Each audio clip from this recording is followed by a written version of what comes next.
अगर ये सुनकर भी तुम्हारे जी को चैन नहीं पड़ता तो तुम मुझे मार सकते हो। अपने पिता के पापों का प्रायश्चित करने के लिए मैं तुम्हारे हाथों मरने के लिए तैयार हूं। अगर तुम्हारे कलेजे को इससे जरा सी भी ठंडक पड़ती है तो एक पल के लिए भी मत सोचो और मार डालो मुझे।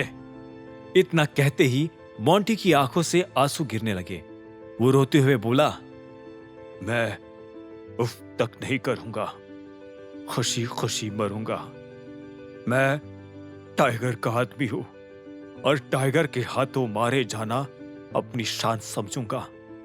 अपने बाप के पाप की भरपाई के लिए मैं कुछ भी करूंगा। जब मोंटी ये सब कह रहा था तो अभिनव उसकी बात ध्यान से सुन रहा था। उसे समझ नहीं आ रहा था कि इसके जवाब में वो क्या कहे। अभिनव के पास शब्द कम पड़ गए थे। अभिनव ने तुरंत मोंटी से नजरें फेर ली और भावनाओं के उस उबाल को काबू करने की कोशिश करने लगा जो उसके अंदर उमड़ रहा था। उधर मोंटी ने बोलना बंद नहीं किया था। आज वो अपना दिल पूरी तरह से हल्का करना चाहता था। उसने आगे कहा, याद है तुमने उस दिन कहा था कि मैंने तुम्हारे पैसों पर ऐश की है। मैं मानता हूं मैंने की है। शायद इसी वजह से मेरी मौत इतनी जल्दी आ गई है। और सच बताऊं तो मेरे पास अब जिंदा रहने का कोई कारण भी नहीं है। जो सच मेरी आंखों के सामने खड़ा है उसे जानकर मैं कैसे जिंदा रह सकता हूं। लेकिन मरने से पहले मैं सिर्फ एक चीज कहना चाहता हूं। मेरे पापा सच में जा चुके हैं। मैंने अपनी आंखों से उनकी लाश देखी है।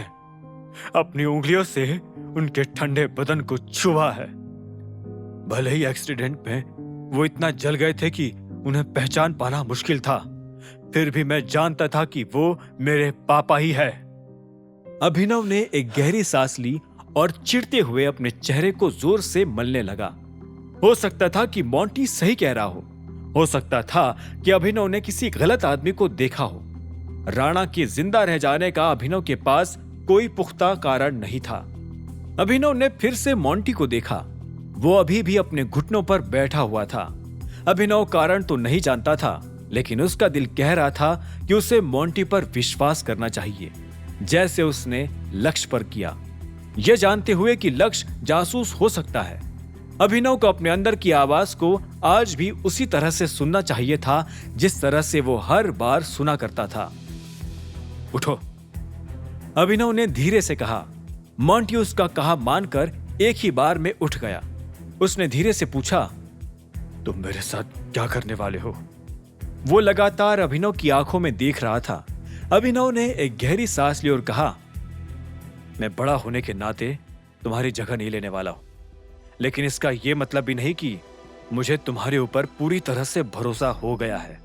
वो मैं नहीं कर सकता, लेकिन तुमने अभी मुझसे जो वादा किया है तुम उस पर काम करना शुरू कर सकते हो। Goodbye. इतना कहकर बिना मोंटी के जवाब का इंतजार किए अभिनव सीधा अपनी कार की तरफ बढ़ने लगा। इस बीच उसने अपने माथे पर से पसीना पोंछा, जो आज कुछ ज्यादा ही आ रहा था। कहीं सच में उसकी आंखें उसके साथ फरेब तो नहीं कर रही थी। अभिनव गाड़ी में बैठा और उसने आंखें बंद कर ली। ना तो अभी तक उसे उस जासूस का पता चला था और ना ही उसे यह मालूम था कि उसके बाप को किसने मारा था। टाइगर होना डिलीवरी बॉय होने से कितना ज्यादा मुश्किल है, अभिनव ने अपने आप से कहा और गाड़ी चालू कर ली। ठीक इसी वक्त अभिनव के फोन पर एक मैसेज आया। ये लक्ष्य का मैसेज था। अभिनव ने उसे पढ़ा और पढ़ते ही उसके चेहरे पर मुस्कान आ गई। उसने तुरंत डॉन को फोन मिला दिया। हाय बॉस। उधर से डॉन ने चहकती हुई आवाज में कहा और आगे बोला, मैं आपको ही फोन करने वाला था। आपको जो चाहिए उसके बारे में मेरे पास कुछ इंफॉर्मेशन है। गुड, तो फिर कल दोपहर मिलते हैं 3 बजे। कल हम दोनों को लक्ष्य से मिलने जाना है साथ में। एक बार उससे मुलाकात हो जाए उसके बाद तुम मुझे जो बताना चाहते हो बता देना। ओके बॉस, जैसा आप कहो, डॉन ने कहा और इतने में ही अभिनव ने फोन काट दिया। उसकी थकान अब उसके दिमाग पर भारी होने लगी थी, साथ ही उसे भूख भी लग रही थी। इसलिए अभिनव जितनी तेजी से हो सकता था उतनी तेजी से गाड़ी को घर की तरफ ले जाने लगा। हालांकि वो जानता था कि घर जाकर उसे खाना नहीं मिलने वाला था, मगर वो कम से कम सुकून से सो तो सकता था। अब आगे क्या होने वाला था? क्या सच में अभिनव की आंखों ने उसे धोखा दिया था? क्या मोंटी की बात सच थी या कोई नाटक?